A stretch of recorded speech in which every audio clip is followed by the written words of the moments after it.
is a ute that offers value with a capital V. It's the new Foton Tunland and it's just arrived in Australia. This is the V9S, it's the range topper, but it's available for less than $50,000 plus on-road costs. And it gets even better. The V7 4x2 is available for just $39,990 plus on-road costs. That represents pretty good buying. But what if I was to tell you that these utes, while affordable, are also pretty capable? They'll tow 3.5 tons in the V7 tradie-spec. Well, that's got a payload of 1 tonne. It's not just the purchase price that represents great value. These cars are backed with a serious after-sales package, 7 years roadside assistance, 7 years warranty and 7 years cap price servicing. And they're backed by Inchcape, one of Australia's leading vehicle importers, who are setting up a network of 30 dealers around the country to support Foton buyers.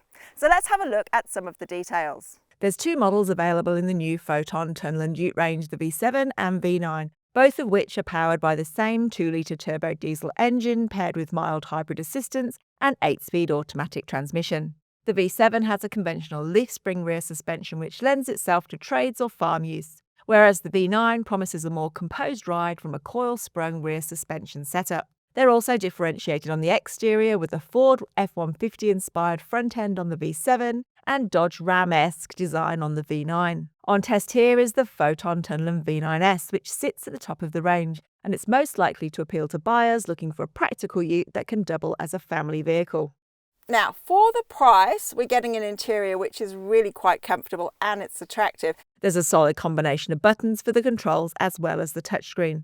And then we've got all of the controls here for things like the hill descent control, which is part of the four-wheel drive system. We've got parking sensors and activation of the 360-degree camera. Now, it's really nice to have this button here because it does mean that that system is really easy to activate when you need it. Now, this vehicle, as well as having a rear diff lock, also comes with a front diff lock. It's the only car in the range that has that feature, which means it is going to be more capable off-road.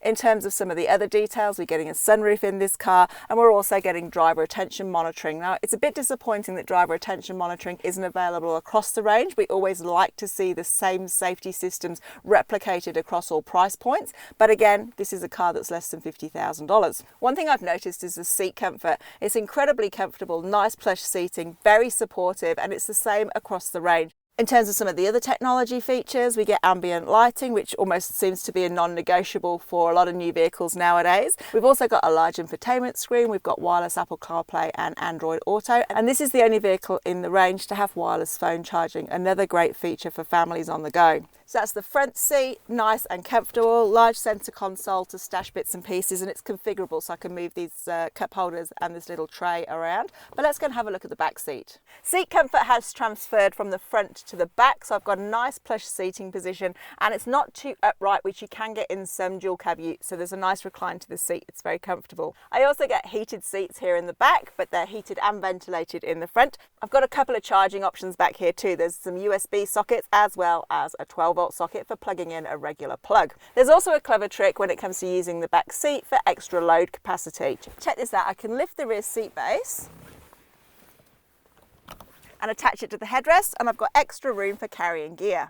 And it's got a decent tray space too. It's got an assisted tailgate, which is easy to operate, and it's also wide enough to fit an Australian pallet. Now this V9, because of its suspension setup, won't carry the full 1 tonne payload. You'll need to go down the range for the V7 for that, but in terms of carrying capacity, it's got a decent space. Behind the wheel and the Foton Tunland is decent to drive. The engine is down on power compared to the likes of the Ford Ranger and Toyota HiLux, and it definitely needs some encouragement on inclines, but the transmission shifts are convincing and it certainly doesn't disgrace itself.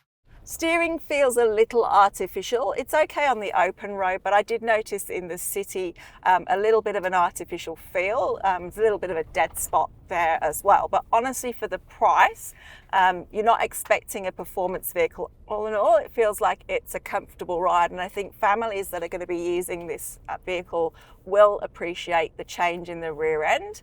It's still a little bit jittery on this road surface without a load in the back, but it's not uncomfortable. I think it equips itself really well.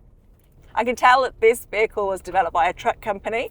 This seat is incredibly comfortable. It's really giving me great support. There's nice bolstering. It's not too wide given the size of the vehicle, and sometimes as a female driver you do get presented with a car which has got quite a wide seat base, but this one is spot on. It's a really comfortable car to drive. So I think it's got all of those aspects that buyers are looking for, you know, the ability to have a ute that can run around during the week, that's comfortable enough for the family, has some SUV-like handling qualities, but can also head to the outback for family holidays. If you're looking for a big, bold ute that doesn't come with a big price tag, then the Foton Tunland is definitely one to consider. This V9S is the one that's more likely to appeal to families or buyers looking for a more comfortable ride. And we've definitely seen the suspension is pretty capable. The engine does lack a little bit of power compared to the big competition, but this is not priced like the big competition, so it's definitely worth considering. Take it for a test drive, make sure there's going to be a dealer close to you so it's going to be convenient for servicing and any warranty issues, and you could find yourself behind the wheel of one of the best bargain utes currently available in Australia. Like this video and subscribe to this channel to stay up to date with all RACV's motoring news and advice.